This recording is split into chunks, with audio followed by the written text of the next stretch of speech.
อย่างไรในเรื่องนี้แปลว่าคุณคิด ในการเรียนการสอน ฟังดูแล้วมันเหมือน การสื่อสาร แต่เป็นความ แบบปรมาจารย์ จากมุมมองของผมจากมุมมองของผม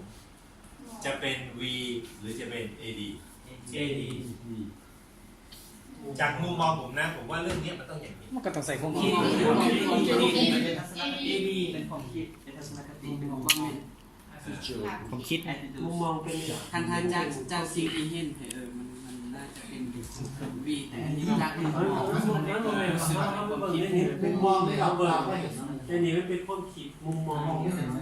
ถ้าหลับตามันต้องใช้ความคิด ถ้าลืมตามันใช้การมอง ตอนนี้บรรยากาศในห้องเรียนเรากำลังคึกคืนเพราะว่าทุกคนมีใจใฝ่ในการที่จะศึกษาและตอนนี้อาจารย์กำลังมาว่าการที่เขาจัดโซนของหูเขากับกลุ่มนั้นถูกต้องหรือตรงหรือเปล่าบางคนกับรุ่นมาเต็มที่ที่จะของอุตสาห์ไปเก็บมานะมันตรงหรือเปล่าเป็นสถานการณ์จริงกันไหม คันว่าจากการมองของผมมันจะเป็นการเบิ่ง